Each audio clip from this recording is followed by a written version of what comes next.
Just bear with me. It's been a while since I experienced all of this, and I've had a lot of caffeine because my 3-year-old was up all night with a bad cold. The first ex I had was a compulsive liar. After being together for over 2 years, she posted wedding photos of herself and a guy she met after me. That was a fun one. Surprisingly, it didn't really hurt me, it just left me with a sense of humor because, seriously, who does that? But the one that really hurt was the ex after her. We met online, hit it off, and I even moved 15 miles away from home to be with her. My belongings had just arrived when we were lying on her bed, cuddling and watching TV. She was texting someone, and out of curiosity, I glanced at her phone. Turns out she was texting the other person she was involved with, AP. He couldn't wait to introduce her to his parents, and she felt the same way. It was a strange thing for them to discuss while I was right there, but I guess that's how it goes. When I was about to leave and go back to my apartment, I confronted her about what I had seen on her phone. She exploded in anger, yelling and shouting, going on about how dare I invade her privacy and all that blah, blah, blah. I went home, couldn't sleep, and the next morning, I went to her parents' house to talk things out. She was still acting like complete trash, so her dad took her to another room for a few minutes. When she came back out, she was in tears, apologizing and saying a bunch of empty words. She swore to me that she had cut off all contact with the other guy, that she wouldn't see him anymore, and all that nonsense. Here's the ironic part, they were classmates in a nursing program, so they spent the whole day together. I couldn't confirm what they were doing or not doing. She did a good job at hiding it, and then not long after the incident, she told me that at school, he tried to kiss her, and she rejected his advances. Okay, so you were supposed to stay away from him, but apparently, that didn't happen. Whatever. Then her anger started escalating even more. It turns out that another classmate from her school had been involved with the affair partner and was now angry at my ex, which made her furious.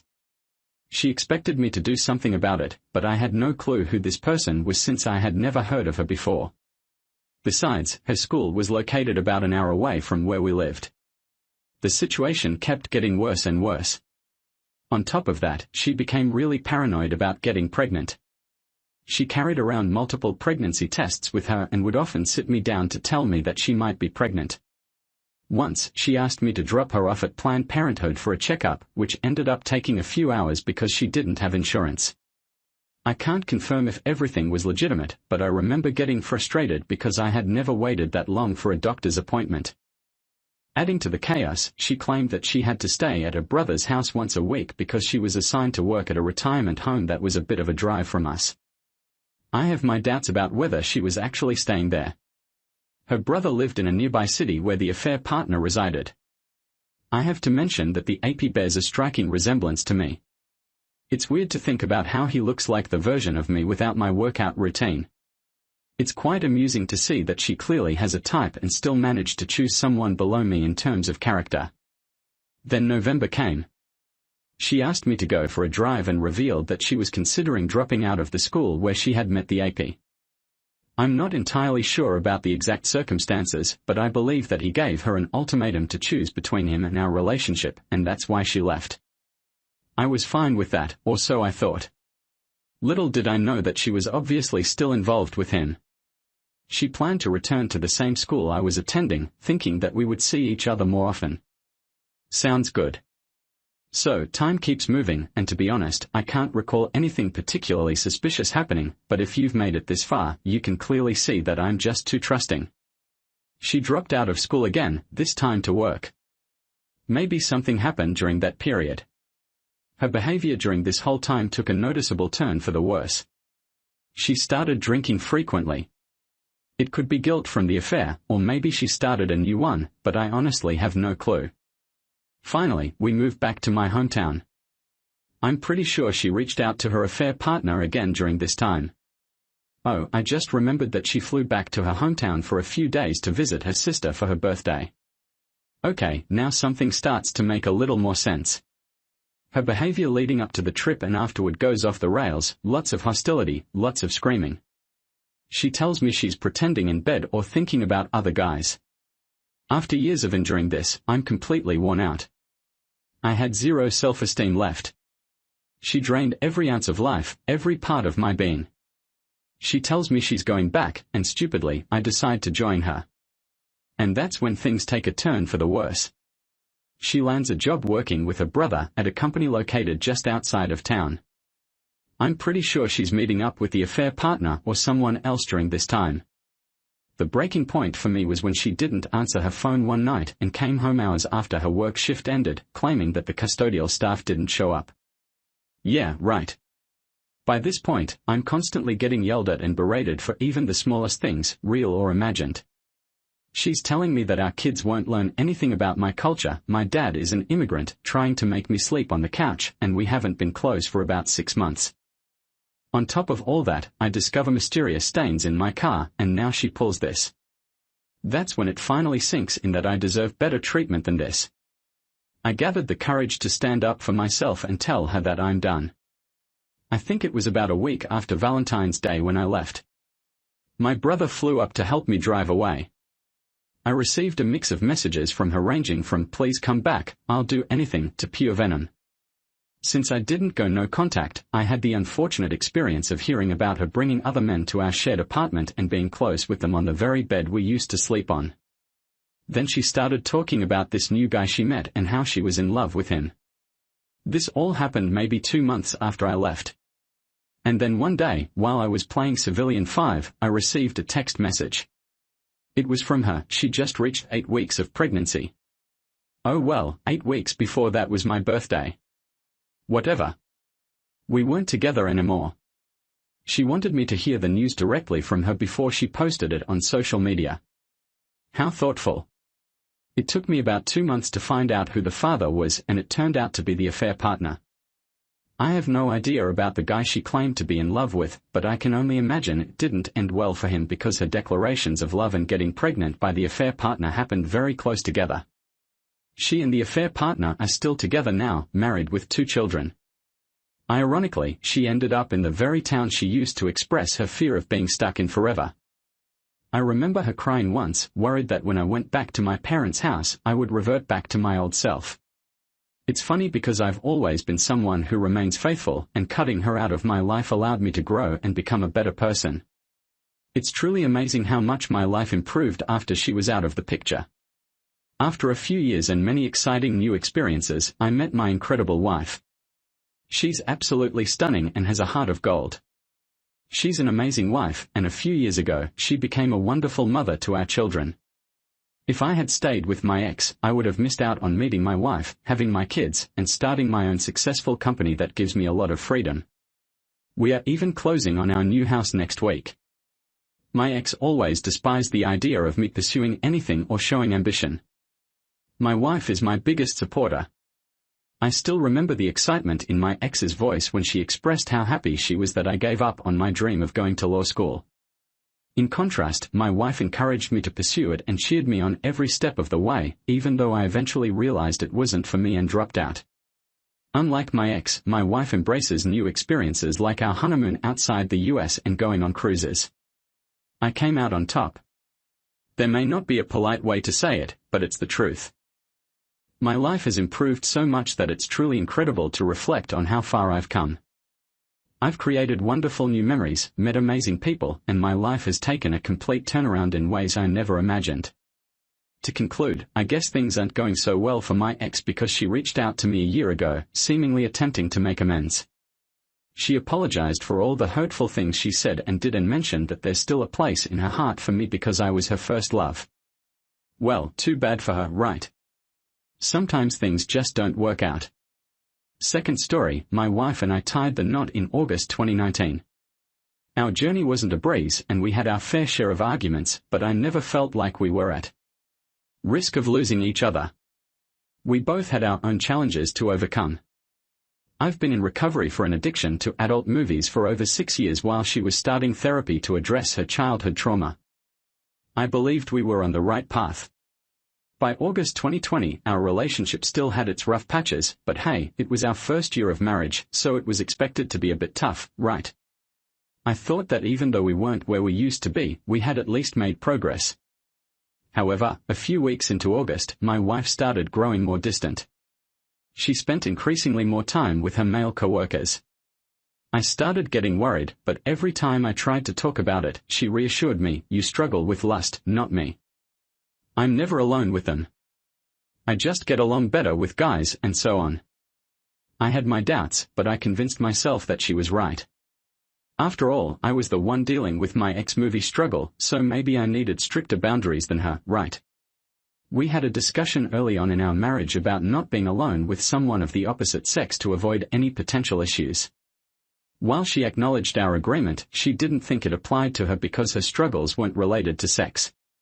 She expected me to be fine with her spending time with male co-workers since they were all Christians working at a Christian restaurant. What bad could come from that? In the middle of August, we celebrated our anniversary by going on a group trip. We rented an Airbnb in the Northern Peninsula and invited our closest friends, including the guy I later discovered she was having an affair with. During the trip, my suspicions grew stronger. She distanced herself from me and spent more and more time alone with this guy. Despite my concerns, it all came to a head when I returned one night and realized they were swimming together in the lake, just the two of them. Her behavior even raised eyebrows among her other friends who called her out on it. Moving ahead, it was August 30th when everything came crashing down, D-Day. By that time, I had grown increasingly suspicious, and every night when she returned home, the questions of "Where have you been?" and "Who were you with?" would start. I didn't think she was currently having an affair, but I expressed my belief that she was putting herself at risk of having one. Spending so much one-on-one time in close settings with someone else was bound to develop feelings, in my opinion. Anyway, on the 30th, as we were leaving church, she seemed distant once again. I decided to ask her directly, "Are you committed to this marriage?" That's when she responded with, "We need to talk." She took me to a park and revealed what had been happening. She admitted that the affair had been going on since our anniversary. She confessed her love for this guy and made it clear that she had no intentions of ending their relationship. That was just about a month ago. In the few interactions we've had since then, she has been very clear that she doesn't want to reconcile our marriage, even if this other guy wasn't in the picture. She claims that if our marriage hadn't already been falling apart, she wouldn't have sought someone else. My logical mind knows that's a weak excuse, but deep down, I still blame myself. Meanwhile, she continues to see this guy, openly expressing her love for him on Instagram and talking to her friends about how I should have fought harder for her. It's worth mentioning that she's a manager at the so-called Christian restaurant and is a new employee. Apparently, her boss is aware of the situation and has chosen to forgive her, which basically means they are sweeping it under the rug and going against their own supposed values. I never thought I'd be facing a divorce, but it seems like the choice is being made for me. Even if she suddenly wanted to work on things, I'm not sure I could right now. I'm living with my parents and it's all just too overwhelming at times. I still wear the ring, not ready to take it off. I know she doesn't wear hers anymore, but I can't let go just yet. There are moments when I feel hopeful about the future, but then there are times when even basic tasks feel too difficult. I can't sleep properly due to disturbing dreams, and I'm just trying to get through each day. I do have things to keep me occupied, and I have a new job starting in October, which will be a positive change. But that's where I stand for now. I have an appointment with a lawyer on Tuesday. According to them, the legal process should be relatively straightforward, at least in terms of logistics. I've also resumed my weekly therapy sessions. My therapist is a Christian but not the kind who just throws religious phrases at me without reason. He's supportive and incorporates faith-related discussions if I ask for it. By the way, the restaurant she works at is Chick-fil-A. She always boasted about how their Christian values made them different from other places. I recently discovered that she's been telling people that the reason we are separated is because I was offensive. I spoke to my lawyer about it, and he reassured me that it wouldn't have a negative impact unless she filed for a personal protection order and had solid evidence. So, I need to avoid going to her workplace or contacting her. Yesterday, I received the ring back, and it was really tough for me. My lawyer will send her the necessary documents to sign, and if she doesn't contest anything, we can proceed with scheduling a hearing. But there's a waiting period of about 2 months. I went out with a friend last night, and we ended up drinking a lot and making out. It didn't go any further than that, but I'm feeling a tremendous amount of shame. My friend says we shouldn't feel guilty because my soon-to-be ex has moved on and it was just a bit of fun. However, on paper, we are still married, and I feel like I've stooped down to her level and lost some moral ground. I still feel committed to my STBX, even though she isn't committed to me. It's like I'm still in that relationship even if she's moved on. My heart is still there. Our relationship is dead, it's over.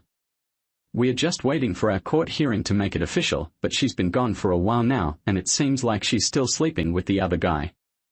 It's only been 41 days since D-Day, so it's too soon for me to be messing around with anyone else. Was that considered cheating? Logically, I don't think so. We are done, and she's moved on to someone else. But I'm terrified of becoming a cheater. I'm afraid of turning into that kind of person. I tend to dwell in shame, and it ends up doing more harm than good. Even when I was single, I didn't engage in casual hookups much. So, a big part of this is me grappling with going against my own values. Just to give you a bit of background, my wife had locked herself out of the apartment. We are separated and living in different places, but she texted me asking for my key to get in. She said she was using the landlord's copy but needed mine. I haven't given it back yet, and I guess it's my way of holding on to something, or maybe my last little act of defiance. It's like if I give it back, I'm letting go of the whole relationship. She's paranoid, and she admitted it herself. She's terrified that I'll break into the house. She even mentioned buying a tool for protection. I've never been violent towards her, never laid a hand on her, and I've reassured her many times that I wouldn't resort to violence. But the idea of her being afraid, even though it's unfounded, weirdly makes me feel good. It's like she knows that I still have access to her house if I really wanted to, and I'm choosing to hold on to that, to nurse that feeling. Maybe I just don't want to completely let her go, or maybe I still love her. I know that's messed up, but I felt so powerless throughout the entire relationship. So yeah, that's where I'm at. The more I think about it and reflect on it, the more messed up I realize this situation is. Today's journal entry was longer than usual. With the court hearing coming up, even though I know she's a narcissist and leaving is the best decision, it's still difficult and hitting me hard. So here we are, my friends.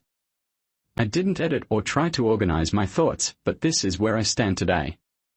Update: these days are the absolute worst. When I'm at work with nothing to do but research and file, it gives me a lot of time to think. Usually, during times like this, I would text my wife and let her know how bored I am. Just casual stuff like asking what she's up to, how work is going, or if anything new happened. I really miss those everyday conversations and the routine of married life. I didn't realize how lonely it feels to be single. Well, there you have it. I'm single. There are only 31 days left until the court date, and I'm scared, like really, really scared. I talked to Scott about the key and explained that every behavior serves a purpose. It's the only thing I have control over, and it makes sense. I never had control during the marriage, and I don't have control during the divorce either. Giving up the key means letting go completely, giving up control entirely. Honestly, I don't want to go home, and I don't want to go to work either. I'm struggling, like really having a hard time. It's difficult for me to find something to look forward to. I don't know if I'll be able to recover from this. Scott advised me to reclaim my past and acknowledge my own reality instead of waiting for someone else to validate my experiences. That's essentially why I'm writing this letter, to seek acknowledgement from her and obtain her permission. To embrace my own reality. I tend to deny myself that validation unless it's justified or approved by someone else. I feel like I'm on an emotional roller coaster, trapped in a transparent box of intense emotions. I feel like I'm going crazy. The silence is difficult to bear. As long as there's something happening every moment of the day, I can manage the pain. But when I'm not busy, I'm left alone with my thoughts and my mind. I despise my own brain. I feel trapped between difficult choices. Lately, I've been delving deep into research. Currently, I have more than 26 peer-reviewed articles about narcissism, childhood traumas, connection to infidelity, attachment styles and infidelity, infidelity in the first year of marriage, narcissism and infidelity, the long-term effects of betrayal trauma, characteristics of cheaters, whether cheaters are hypocritical, and traits of individuals who are more likely to be cheated on, and so on. Maybe someday I'll be able to make sense of all this. Perhaps this will turn out to be the most freaking huge research paper I've ever tackled. And maybe I'll finally be able to conclusively understand why it all happened. I'm going to try to analyze our failed marriage like a forensic autopsy. I won't lie, my intention is definitely to point out her faults and firmly convince the jury of my innocence while exposing her role in tearing our marriage apart. I'm angry right now, but as I calm down, I hope to be able to take a closer look at my own shortcomings too, because they are there, even though I hate to admit it. I believe the main reason I feel this strong need to prove my pain is that she hasn't truly acknowledged it. Every conversation I've had with her has involved her trying to explain it away, manipulate my perception, justify her actions, distort the truth, shift blame onto others, or rewrite the entire story. It's like I've been in lawyer mode, constantly on the witness stand. Even though we've cut off contact, she's still draining my thoughts like a parasite. I find myself doubting the whole institution of marriage, questioning the values that I've always believed were fundamental truths. I don't see the point in waiting until marriage anymore. I don't see the point in taking that leap. I don't see the point in risking it all. Maybe I still do, but the potential for failure and the risk involved seem too overwhelming. I was so sure, like really sure, that she was the one for me. I thought I'd escaped a disaster with my previous fiancé, but maybe I just swapped a rotten onion for deadly poison. One is disgusting, the other destroys you. Who knows, the previous one could have been even worse. Probably would have been. But the bottom line is that my judgment is screwed up. How can I be absolutely certain about anything when the thing I was ridiculously, beyond a doubt sure about turned out to be a lie? My mom asked me if I could imagine myself getting married again, moving forward with my life. Right after she asked, she realized it was too early to bring up such a question. And don't get me wrong, it definitely was too soon. I'm nowhere near ready to even remotely think about moving on. But if I had to answer right now, I'd say no. Nope. No way in hell am I getting married again. What am I supposed to tell everyone? Hey guys, welcome back. This whole experience has been an absolute nightmare. It's been 277 days since the day I found out. I'm a 27-year-old guy and she, the wayward spouse, is a 28-year-old woman. She cheated on me with a guy who works for her, and they had over 20 encounters in just 1 week. I can't stand them. I have revenge and torture fantasies running through my mind all day long. Messed up stuff that I'm pretty sure would violate community standards if I shared it. I've never hated anyone as much as I hate him. This weekend I attended a wedding and I was furious the whole time. I caught myself resenting the happiness of the married couple, feeling left out like a hollow shell of a person, while that jerk is out there living his life. Seeking revenge would destroy my life. He's not worth it, but everything else just feels so unsatisfying. I'm stuck between a rock and a hard place. If I take any action against him, I mess up my own life and look like a fool. If I do nothing, I obsess over all the things I wish I could do to him. I read somewhere that men often focus more on the affair partner, AP, while women focus more on the wayward spouses. Well, this guy was right in the middle of my life, and the mental images won't stop. Damn cheaters. We are officially divorced. The affair partner was actually a mutual friend whom I trusted, and they were well aware that we were married at the time of their affair. We don't have any children together. I've already been tested for STDs, and fortunately, the results came back clean. The wayward spouse showed no remorse and instead blamed me for the cheating. Currently, I'm seeing a therapist to help me through this situation. Since the divorce, I haven't had any contact with my ex or the AP. Just to clarify, I'm not seeking advice on how I should feel or who to be angry with. I'm here for support, not for guidance. I want to make it clear that I'm not normally this angry, but being at a wedding triggered these emotions. I had a therapy session today, and it was incredibly helpful. My therapist guided me through the destructive nature of seeking revenge. I expressed how powerless I felt by doing nothing, and he compared my situation to Batman. He explained that one of the reasons Batman is seen as a hero is because of what he chooses not to do, how he refrains from seeking destruction. He emphasized that my choice to do nothing was a display of strength, not weakness. It was an empowering decision. He pointed out that I redirected my negative feelings from the AP towards respecting myself while still acknowledging the AP's despicable actions and the depths they have sunk to. Oh my God.